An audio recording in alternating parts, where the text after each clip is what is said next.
Welcome back to my channel. ನಾನು ನಿಮ್ಮ ಕನ್ನಡಿಗ bro ಮಾತಾಡ್ತಿರೋದು. ಇವತ್ತು ನಾವು ಬಂದಿರೋದು ಶೆಟ್ಟಿಹಳ್ಳಿ ಹತ್ರ ಒಂದು ದೇವಸ್ಥಾನಕ್ಕೆ. ಇದು 1000 ವರ್ಷ ಹಳೆಯ ದೇವಸ್ಥಾನ ಅಂತ ಹೇಳ್ತಾರೆ. ಅದಕ್ಕೆ ಇವತ್ತು ಇಲ್ಲಿ ಬಂದಿದ್ದೀವಿ. ಬನ್ನಿ, ಈ ದೇವಸ್ಥಾನದ ವಿಶೇಷ ಏನು ಅಂತ ತಿಳಿಸ್ಕೊಡ್ತೀನಿ. ಹಾಗೆ ನನ್ನ ಚಾನಲ್ಗೆ ಸಬ್ಸ್ಕ್ರೈಬ್ ಆಗಿ. ನೀವೇನು ನೋಡ್ತಾ ಇದ್ದೀರಲ್ಲ, ಇದೇ ಎಂಟ್ರೆನ್ಸ್ ದೇವಸ್ಥಾನ. ಏನಪ್ಪ ಇದು ದೇವಸ್ಥಾನ ಅಂದ್ಬಿಟ್ಟು ಯಾವುದೋ ಪಾರ್ಕಲ್ಲಿ ಹೋಗ್ತಾ ಇದೆ ಅಂತ ಅಂದ್ಕೋಬೇಡ್ರಿ. ಪಾರ್ಕ್ ಒಳಗಡೆಯಿಂದನೇ ದೇವಸ್ಥಾನಕ್ಕೆ ಹೋಗ್ಬೋದು.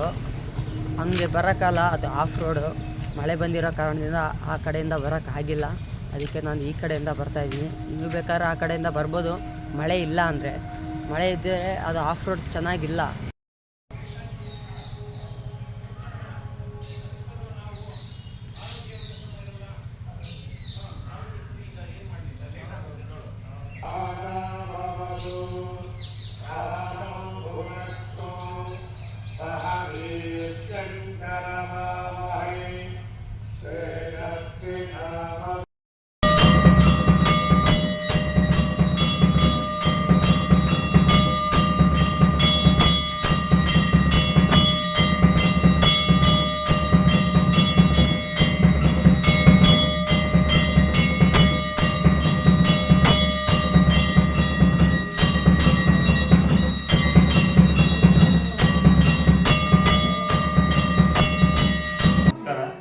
ನೋಡ್ತಿರೋದು ಶೆಟ್ಟಿಹಳ್ಳಿ ಆಂಜನೇಯ ಸ್ವಾಮಿ ದೇವಸ್ಥಾನ.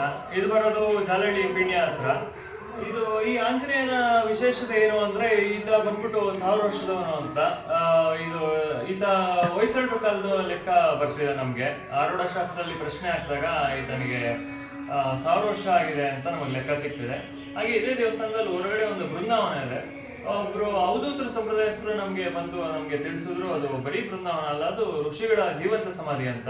ಅದು ನಿಜಾನ ಸುಳ್ಳು ಅಂತ ಆರೂಢ ಶಾಸ್ತ್ರದಲ್ಲಿ ಪ್ರಶ್ನೆ ನೋಡಿದಾಗ ನಮ್ಗೆ ಅವಾಗ ಗೊತ್ತಾಯ್ತು, ಅದು ನಿಜ, ಅದು ಬರೀ ಬೃಂದಾವನ ಅಲ್ಲ, ಒಬ್ರು ಋಷಿಗಳ ಜೀವಂತ ಸಮಾಧಿ ಅಂತ. ಹಾಗೆ ಇದೇ ದೇವಸ್ಥಾನದಲ್ಲಿ ಅಮ್ಮನವರ ಸಂಚಾರ ಕೂಡ ಇದೆ. ಅಮ್ಮನವರ ಸಂಚಾರ ಹಾಗೂ ಆಂಜನೇಯ ಸಂಚಾರ. ಅಮ್ಮನವರು ಅಂದ್ರೆ ರೌದ್ರ ದೇವಿ ಅಲ್ಲ, ಶಾಂತ ದೇವತೆಯ ಸಂಚಾರ. ಅದು ಕೂಡ ಒಂದು ನೆರಳಿನ ರೀತಿ. ಎಷ್ಟೋ ಜನಕ್ಕೆ ಅದು ಅನುಭವ ಕೂಡ ಆಗಿದೆ. ಆಕೆ ನೆರಳು ಕಾಣಿಸೋದಿರ್ಬೋದು, ಅಥವಾ ಒಂದು ಗೆಜೆ ಶಬ್ದ ಕೇಳಿಸೋದಿರ್ಬೋದು, ಅನುಭವ ಆಗಿದೆ. ಹಾಗೂ ಆಂಜನೇಯನ ಒಂದು ಸಂಚಾರ ಕೂಡ ಎಷ್ಟೋ ಜನಕ್ಕೆ, ಕೆಲವರಿಗೆ ಅದು ಅನುಭವ ಆಗಿದೆ. ಅದನ್ನ ಇಲ್ಲಿ ಸಂಚಾರ ಮಾಡ್ತಿರೋದು, ಅದನ್ನ ಕಾಣಿಸ್ಕೊಂಡಿರೋದು ಎಲ್ಲ ಅನುಭವ ಆಗಿದೆ. ಆಮೇಲೆ ಈತನಿಗೆ ಇನ್ನೊಂದು ಏನು ವಿಶೇಷತೆ ಅಂದ್ರೆ, ನಿಮ್ದೇನ ಪ್ರಶ್ನೆ ಇದ್ರೆ ಅದು ಹೂವಿನ ಮುಖಾಂತರ ಉತ್ತರ ಕೊಡೋದು. ಅದು ಕೆಲಸ ಆಗುತ್ತೋ ಇಲ್ವೋ, ಅಥವಾ ಎಷ್ಟು ಸಮಯದಲ್ಲಿ ಆಗ್ಬೋದು, 3 ತಿಂಗಳಲ್ಲಿ ಆಗಂಗಿದ್ರೆ ಒಳಗಡೆ, 6 ತಿಂಗಳಲ್ಲಿ ಆಗಂಗಿದ್ರೆ ಎಡಗಡೆ, ಅಥವಾ ನಿಮ್ಗೆ ಯಾವ ಒಂದು ಲೆಕ್ಕ ನಿಮಗೆ ಮನ್ಸಿಗೆ ಬರುತ್ತೋ ಕೇಳಬೇಕು ಅಂತ. ಸೊ ಆ ಲೆಕ್ಕದಲ್ಲಿ ನೀವು ಕೇಳ್ಕೋಬಹುದು. ಸೊ ಈ ತರ ಎಲ್ಲ ಒಂದು ವಿಶೇಷತೆ ಇದೆ. ಮುಟ್ಟಿನ ತಿಂಡಿ ಕವರಿಂದ ಇದೇನು ನೀವು ನೋಡ್ತಾ ಇದ್ದೀರಲ್ಲ, ಇದು ಋಷಿಮುನಿಗಳ ಜೀವಂತ ಸಮಾಧಿ ಅಂತ ಹೇಳ್ತಾರೆ. ಇದು ದೇವಸ್ಥಾನ ಪಕ್ಕದಲ್ಲೇ ಇರೋದು. ಇದು ಋಷಿಮುನಿಗಳ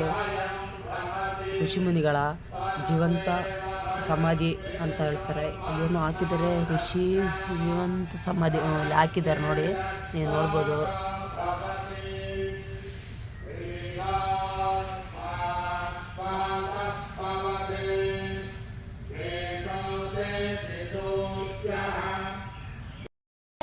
ನೋಡಿದ್ರಲ್ಲ, ಪೂಜಾರಿಯವರು ಹೇಳೋ ಪ್ರಕಾರ ಇಲ್ಲಿ ತುಂಬ ಹಳೆಯ 1000 ವರ್ಷದ ಹಳೆಯ ದೇವಸ್ಥಾನ ಇದು ಆಗಿರೋದ್ರಿಂದ ಇದಕ್ಕೆ, ಈ ದೇವಸ್ಥಾನಕ್ಕೆ ಸರ್ಪಕಾಲು ಕೂಡ ಇದೆಯಂತೆ. ಅವರೇ ಹೇಳಿದ್ದು, ಅವರು ವಿಡಿಯೋಲಿ ಈ ವಿಡಿಯೋಲಿ ನಾನೇನಾದ್ರು ತಪ್ಪಾಗಿ ಮಾತಾಡಿದರೆ ನನ್ನನ್ನು ದಯವಿಟ್ಟು ಕ್ಷಮಿಸಿ ಅಂತ ಹೇಳ್ತಾ ಈ ವಿಡಿಯೋನ ಇಲ್ಲಿಗೆ ಮುಗಿಸ್ತಾ ಇದ್ದೀನಿ.